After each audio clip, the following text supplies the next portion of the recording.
in sa vain chi be ule e ka video pani akhan ngun ta ngai thak le ngun ta ngai thak tok me lo le an counseling chua dan te appointment zia chung chang kharun soya chon ve ni hen chung pani te chu e ron summarize kan du loka e video ma sa khan se thiam merin kan tia ma sela e a sei lu tuk chuan kan lo hle mana kan lo ning man thina chu ma toi thiang ber ron ti zel ka tu manga e minute som a rei bera minute som ai tam lo video ro ti chu ka tu manga a toi bera minute druk mo minute nga ai tam lo e video chu ro ti chu ka tu manga ti chuan toi te te ka lo ngai thak thina le kan alo effective thina e chu e karon soilok ma sa du ni thì amma sa khan kan soi khan mi in an nun har sat na an share line alak lo ti to pin ni du lo soi su ti khan ya ni ka soi tong khan preconception mind kan ti ri ruwa soi lok tu na ti ri ruwa tu lo om na eng kim me kha lo pe tha chung an thu soi te lo mun ta kai lo ngai tha ka interest lo pe kha apui mo le ni ti ka se ya chung interest lo pe ga chuan a soi tu thin lunga tang kha soi zel du na arum ne ya chung soi zel du na chuan nang ma chu enge kom nuam le enge mi sha thiam mi an lo ngai thin chani chu van chuan eng kim chu ifa thiam vek lo mai thini ma sal interest lo pe le an tu soi te chu i lo ngai thak saka mun ta lo ngai thak saka ni ti i lo wa i mu tir le i expression khan lo va mu tir na kha thil poi mo tak ni ti ka theda poi mo tin an ka soi to khan an tu soi line le athil an share line che in preconception pre-perception emo nge prejudice shim nge soi tum le nge soi chak te i lo nei na khan an soi lang lo lai it to pa ti i lo share thina chung chuan an soi tum zong chu thei hi ti rin nge counseling zone nu wa nge eng ma an ma ni ri ru lut lo le eng ma an ma ni hlong na pakhat ma nei lo vin i chua tir thaya ku draw ka ron lu ta ku draw pu ki chua tir thei ti hi poi mo ti hi sha da ka cha da poi mo em ma ya chu van chuan thil share re in i expression le i attitude le i sei chua da ni ka tang thu sei chua dan zong te le i interest back dan zong khan kong lo asu i chuan i lo ngai thak chung i ngai thak da na zirin enge i counseling ho khana lo don le ti chu i apani na karon summarize le da chu dia aya ka soi lo tam tak zo i karon soi chun zom le zela ni kham no share sak don ya i ka soi ang che emo karon soi ang kha karon chun zom le ang zela mi lo ngai thak sak zel don ya tin na pani na chon ngun ta kai lo ngai thak kha tok mai lo wa tin pathian lama har sanna ani lo wa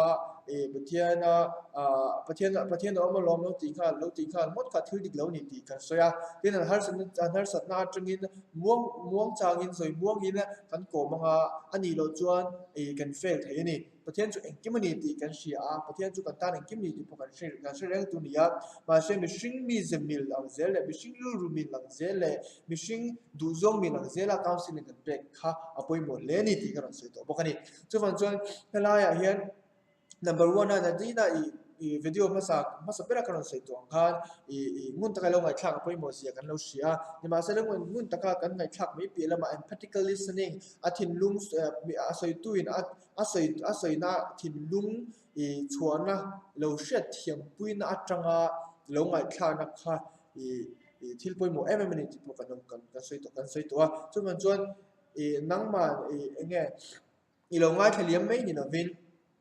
a sei tu sei chona thin lung kan lo shet thiam puina atanga lo ngai thak na kha thil ti tak thi counselor ti tu ani ti hi kan shet point me dani tin chu member ka har san na pathian lam le pathian lama interest ni chuang si lo an hian anon kal pui ni chuan hian na chu tiang kenga pathian nge hian na ron kal ni chuan pathian om lom tia pathian thu emo lo shi ngek kha thil dik lo ania chuan chuan an ika sei tong khan an har sana chu eng polo ni se an har sana min ang zela nge counseling lo pe counseling lo pe khapoi mo em mani antina kan siam du chu iso Christa in summary tan mai chenu ne na avakala iso chuan ke hi lele chandam tu kani min ring ro ati ringot mi lawa nima sila chu nu chuan enge lo ti kan ti chuan tui lo join tu chung so tani ti chuan iso chuan a interest chu lo sia a tui hal ni tui ma mo ni ti a sia chu tui ma mo ni ti iso na sia na chang chuan me che tui tu min pet che me che tui tu min pet che a interest na changa iso Christa ran kom chia kha chuan me che thin lung khain hong tani ti kan sia ni chu van chuan kan in an chu van chuan kan counseling chim te an interest na sia da poi mo a enge an tui zong an soi so na chang enge an ju su klek ni ti kha counselor tan chuan lo ngai thla kun ta ka lo ngai thla ka lo sia da lo poi mo ani chu van chuan I lo ngai thliam me ni lova mun ta ka lo ngai thla me